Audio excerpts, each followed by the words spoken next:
Knowing when to quit in business is literally the key to success. Probably 9 out of 10 businesses that I've even started have actually been successful, and what's led me forward has been the few that have actually been successful. A good businessman understands the stopping point, the point where the business isn't worth chasing anymore and it's worth moving on to your next venture. This is a methodology and strategy that I've used to be able to analyze my current business success and where I'm going.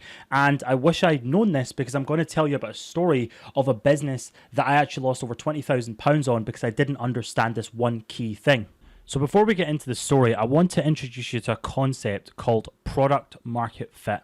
Effectively, the goal of any company that you're building is to get product market fit. Here's why. A business's journey goes a little bit like this. If we draw a chart here, and the axis here is business success, and the chart at the bottom is time, how pretty much every business will go is it will spend years and years not making tons of money, not making tons of profit, until eventually the business will blow up and you'll become very, very wealthy very, very quickly.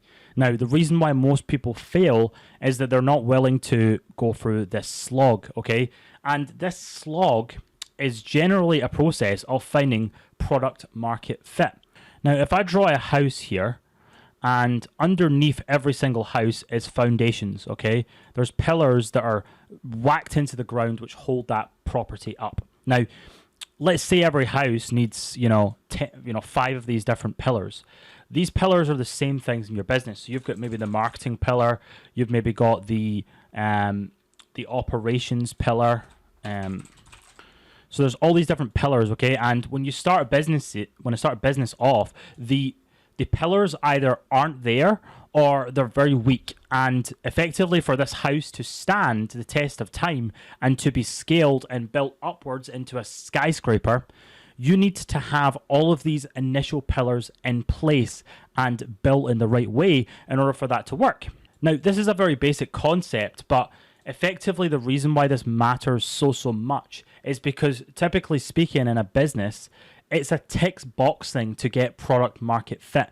And the people need to understand when you're at a point where you don't think you can actually get that product market fit anymore. When A, your skills might not be good enough to get product market fit, or B, you don't know the pillar that you need to fix to actually get the business going. And that's when you need to learn to stop. My approach now for any company is to effectively create what's called a minimum viable product, okay? And effectively, this means I'm doing the minimum thing to get my products into the market. So I recently launched a company which helps people sell their property. When I started that, I didn't even have a website. I literally had a landing page which could take leads in, but I had no website, I had no reviews, I had nothing. I literally did the minimum that I had to start and create that company, because I'm trying to test it, okay? And I'm trying to get product market fit in any new business idea all the time, because the minute I get it, a business is easy to scale when it's got product market fit. That's where companies become super valuable. It's literally the most valuable part of a company is to get product market fit. And all product market fit is effectively you being able to come into the marketplace to sell your products or services, and people want to work with you. Like, people think that, especially when they're starting out, that business is hard and it's difficult to get sales and it's difficult to make your business grow. When you have product market fit, it's not difficult to make a lot of money, because people want what you have. You've figured out the right operational way to structure your business. You've figured out the marketing funnels that bring new customers in. Everything's worked out. You have product market fit, and your business is a model which can be scaled. It can just take years very often to actually get to a point where your business has product market fit. Now, I want to tell you a story about a company that I started called God Gamer, and effectively what we sold was gaming supplements.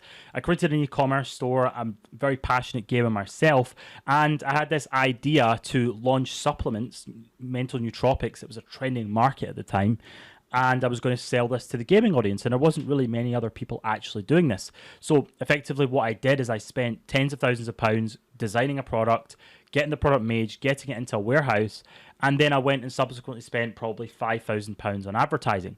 And we sold basically zero. None of the products sold. It was a complete failure, and I was left with 10 or 15,000 pounds worth of supplements, which I think still are somewhere in the United States. I don't even know where they are. But these supplements, they couldn't sell. Now, what was the big lesson that I learned from that? The big lesson I learned was that I went and spent £15,000 creating 5 different products that I'd never tested in the market. I'd never asked anyone if they would actually want to buy this stuff, okay? What I should have done, what would have been really, really smart, would have been to create the design of the product, launch it on my website, advertise it, and spend maybe £5,000 advertising the product. And if it got sales and it actually did well, then cancel those orders and then go and produce the product. You see, what you need to do before you scale up any idea, before you go all in a business, is you need to do the minimum thing to test if it's going to work, because getting product market fit is difficult, it's hard, and 9 out of 10 times you won't get it. Your business idea won't work, and what will happen is you'll learn something from the failed venture, which will eventually lead you into getting something that is successful. But if getting product market fit was easy, there would be a lot more successful businesses out there. There'd be a lot less failures. And ultimately, I've had businesses in the past which have had product market fit. They just work, and to scale them up is easy. It's not difficult. If you know your numbers, it's effortless. People want to buy your products. It's not a hard process to sell things that people want in a business that people want to work with. So my advice to anyone that's trying to know that stopping point is to do the minimum thing right now. If you're not already doing it, is to do the minimum thing to bring your product to market. That's to spend the least money and spend the least time to actually get your product in front of people to see if they want to buy it.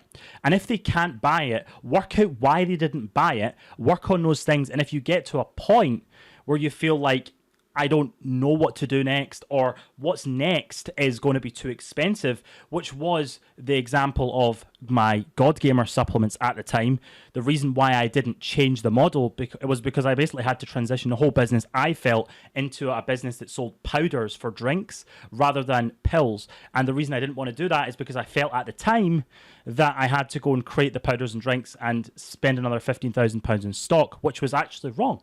I should have actually just, from the very start, not created any stock, tried to advertise the product to the market, see if I could get sales, and if I could, then I should have got the product made. That would have been smart. So please, today, cut the crap, do the minimum thing you need to do to bring your product forward, and if one of these 3 things happen throughout that process, if you bring your product to the market to try and sell it to someone, and it's too difficult to fix the problem, or it's too expensive to fix the problem, or you literally don't know what the problem is as to why people are not buying your product, then that is where you can make your decision and know when to stop. Okay? If you literally don't know, there's nothing you can do about that. There's no point in carrying on. You can, sit there and think for 10 years about it, but there's no point in carrying on in a business when you don't know what the problem is. Okay? Don't carry on. Okay? If it's too expensive, again, you need to look at what potential funds. You might go into business thinking you can do it with the funds that you've got right now and the resources that you have right now. If it becomes too expensive, then too bad. You're going to have to stop, or you're going to have to find a way of getting the funds, or there's no point in carrying on. And if it's too difficult, maybe your skill level's not there, maybe you have to be 10 times better at marketing. Go work on something just now that gets you to a point where you're going to be better at marketing, and then come back into that idea. Okay, so these are fine reasons as to why you might quit a business. And most people, the reason why they never know when to stop is because they just carry on. They don't look at things with a level head like it's a machine, and they just trod through and they do things in their business which actually never gets them anywhere. And I just want to illustrate what a failure looks like to me, and when I know when to stop immediately, so that I'm not going down the line. I could have carried on trying to advertise that product for another 2 years, spent another £20,000 and got nowhere with it. I knew why it didn't work, and I stopped at that moment, and you've got to do the same in your business too, based on whatever goes wrong. So I hope this video was useful, and I hope that you got a lot of value from it. If you did, please make sure you subscribe. We just hit 500 subscribers, so thank you so much. Please keep upping those numbers. Make sure you leave a like, and if you have any other video ideas, leave a comment below. I reply to all of the comments, and yeah, I look forward to seeing you in the next one. Take care. Gary Wilson, signing out.